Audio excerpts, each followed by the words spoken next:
జోగులాంబ గద్వాల్ జిల్లా కేంద్రంలోని MLA camp కార్యాలయంలోని 77వ గణతంత్ర దినోత్సవం సందర్భంగా జాతీయ జెండాను ఎగురవేసిన ఎమ్మెల్యే బండ్ల కృష్ణమోహన్ రెడ్డి.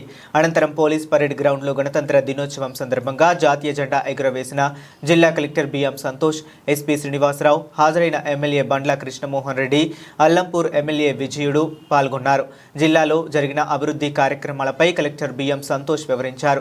రాష్ట్రంలో ఆడపడుచులు, ట్రాన్స్జెండర్లకు ఆర్టీసీ బస్సులలో ఉచిత ప్రయాణ సౌకర్యాన్ని ప్రభుత్వం అమలు చేస్తుంది. మహిళలు పైసా ఖర్చు లేకుండా రాష్ట్రంలో ఎక్కడి నుంచి అయినా ఎక్కడికైనా ఉచితంగా ప్రయాణించే సౌలభ్యం ఈ పథకం ద్వారా లభిస్తుంది. గద్వాల జిల్లాలో ఇప్పటి వరకు 2,61,46,000 మంది మహిళలు ఈ ఉచిత రవాణా సౌకర్యాన్ని వినియోగించుకున్నారు.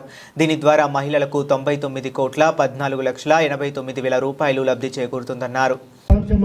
గొప్ప ప్రజాస్వామ్యం దేశంగా రూపుదిద్దుదేందుకు భారతరత్న డాక్టర్ బిఆర్ అంబేద్కర్ గారి నేతృత్వంలో ప్రజల ఆశలు, ఆకాంక్షలు అనుగుణంగా తయారు చేయబడి ఆమోదించబడిన భారత రాజ్యాంగం 1950 జనవరి 27వ తేదీన నుండి అమల్లోకి వచ్చి గణతంత్ర దేశముగా అవతరించిన విషయం మీ అందరికీ తెలుసు.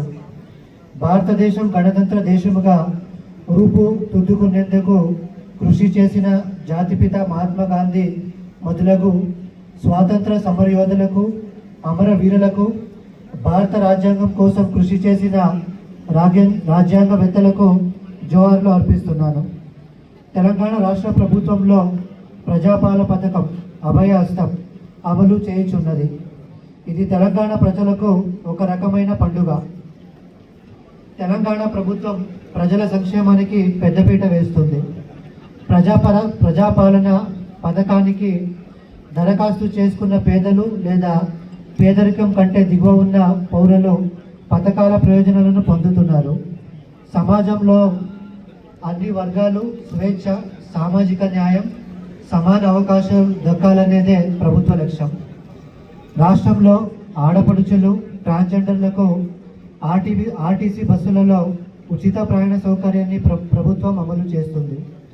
మహిళలు పైసా ఖర్చు లేకుండా రాష్ట్రంలో ఎక్కడి నుంచి ఎక్కడికైనా ఉచితంగా ప్రయాణం చేసే సౌలభ్యం ఈ పథకం ద్వారా లభిస్తుంది.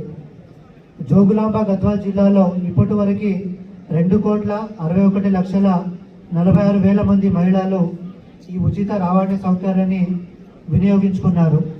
దీని ద్వారా మహిళలకు 99,14,89,000 రూపాయల లబ్ధి చేకూరింది.